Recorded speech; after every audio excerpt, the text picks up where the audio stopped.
Bonjour à tous, bienvenue à ce nouvel épisode d'Espace News avec Christophe Paget. Avec une semaine dans l'espace et hors de l'espace, nous passerons en revue les progrès de SpaceX à Boca Chica, de Relativity Space et Astrobotic, suivi d'un événement dans la Station spatiale internationale, et ainsi de Blue Origin avec son Blue Ring. Nous parlerons également de Jupiter et des lancements de cette semaine. Nous terminerons l'épisode par un projet ambitieux d'Astroforge sur l'exploitation minière dans l'espace profond et une photo récente et magnifique du télescope spatial Hubble.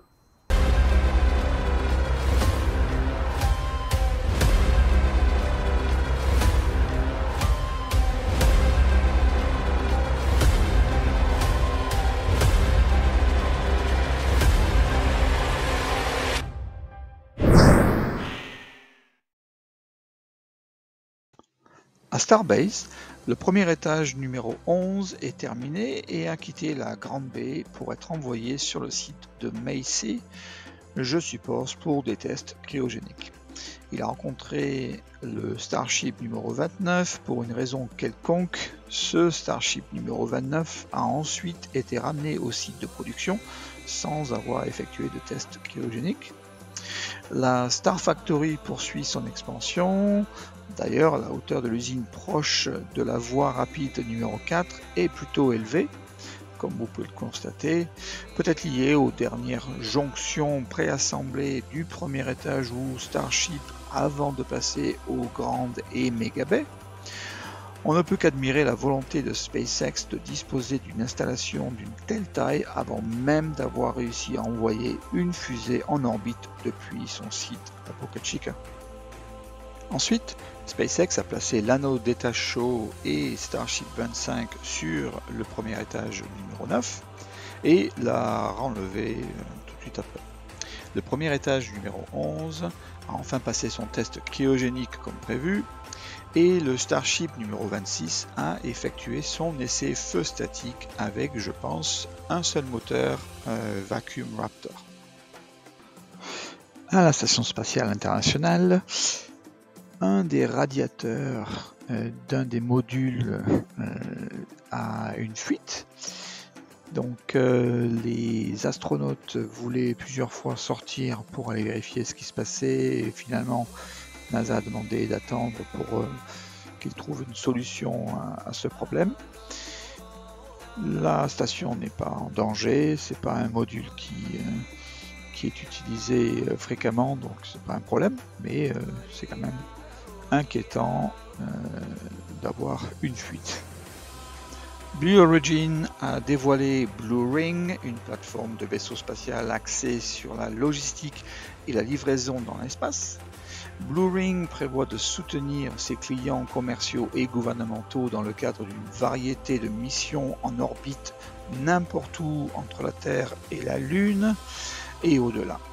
La plateforme est plus ou moins un taxi spatial, capable d'emmener les satellites sur différentes orbites, d'y permettre son ravitaillement, d'être utilisé comme relais de données, y compris une capacité de cloud computing dans l'espace.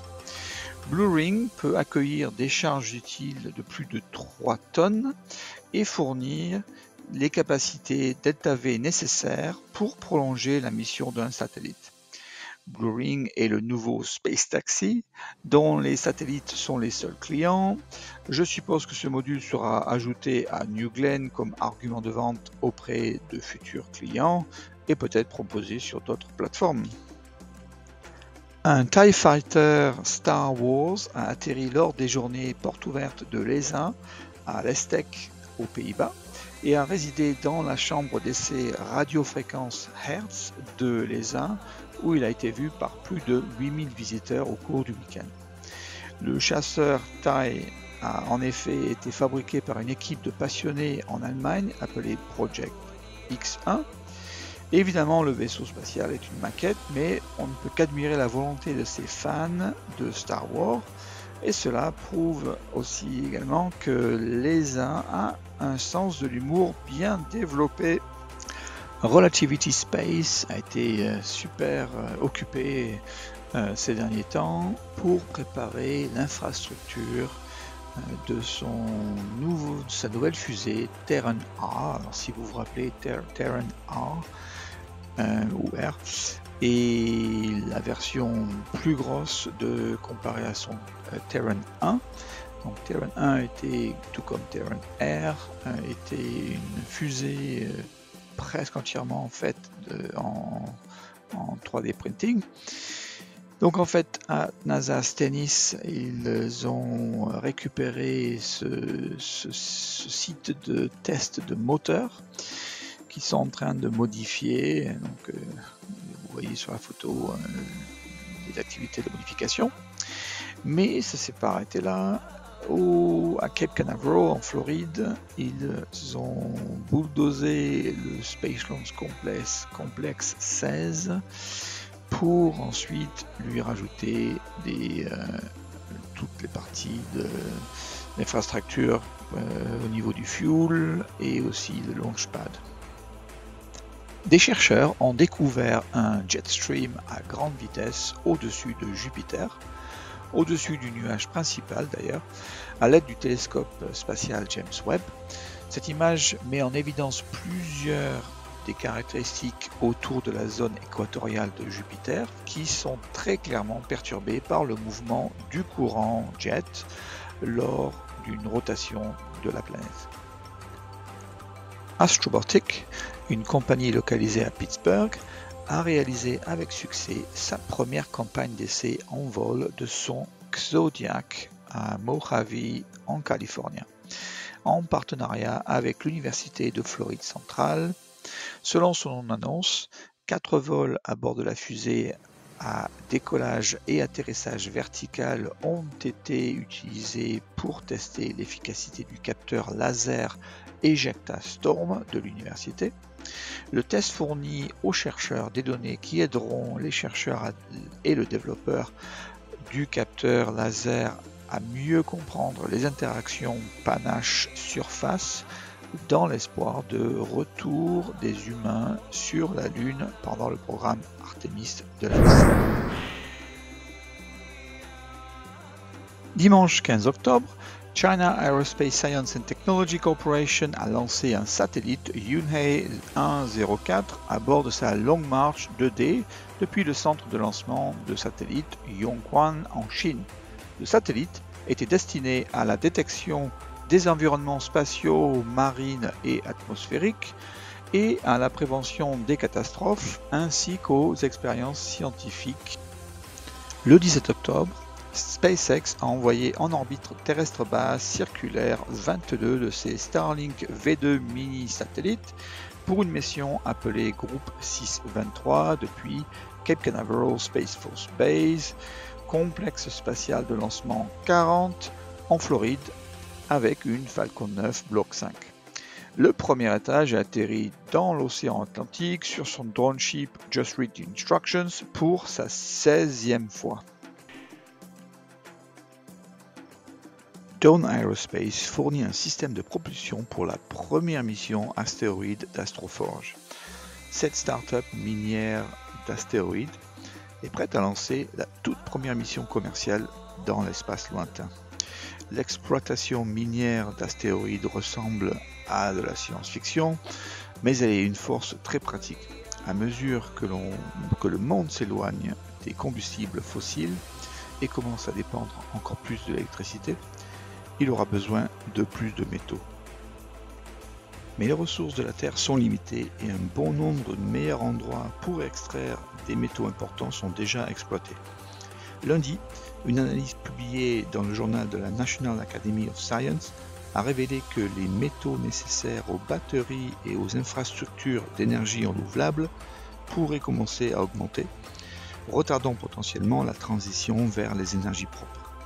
La demande de métaux obligera les sociétés minières à creuser dans des endroits où ces métaux ne sont pas aussi facilement disponibles, ce qui entraînera des coûts économiques et environnementaux importants.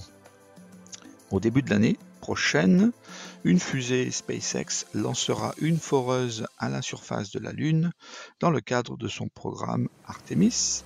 Cette fusée lancera également un vaisseau spatial plus petit, avec une destination beaucoup plus lointaine, une astéroïde qu'il faudra environ 9 mois pour atteindre.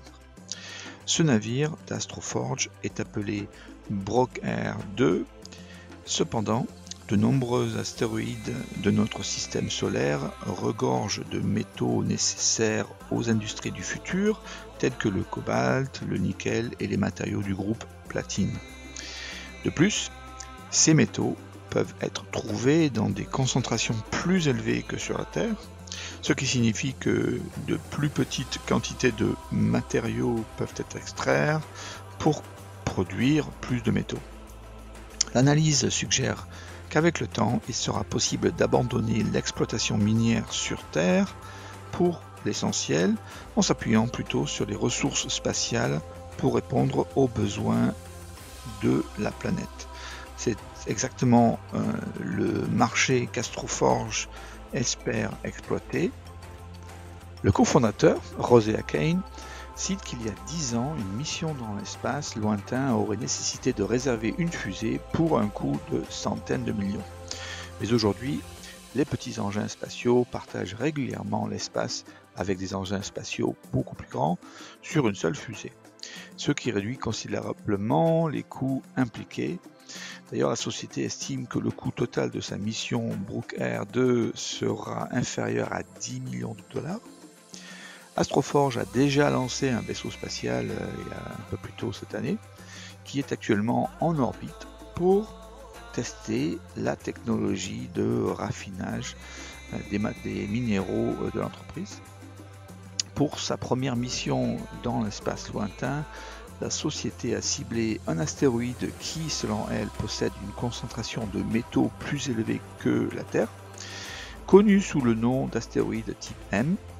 Sa première mission, d'ailleurs, n'exploitera rien. Son vaisseau spatial le survolera, utilisant ses caméras pour explorer ses cratères et autres structures géologiques, afin de confirmer que c'est bien le cas. Ce sera la première fois qu'un vaisseau spatial humain inspectera de près un tel astéroïde. D'ailleurs, la mission Psyche de la NASA, lancée la semaine dernière, se dirige vers l'exploration d'une autre astéroïde de type M, mais par contre elle atteindra sa destination qu'en 2029. Et ensuite,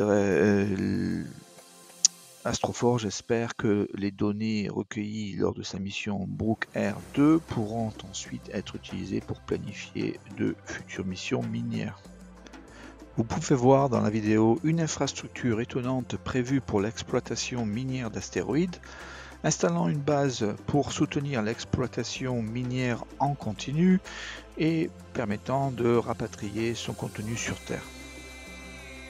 Cette semaine, nous terminerons cet épisode avec une jolie photo du télescope spatial Hubble d'une vue rapprochée d'une galaxie spirale appelée IC 5332, située à environ 30 millions d'années-lumière dans la constellation du Sculpteur.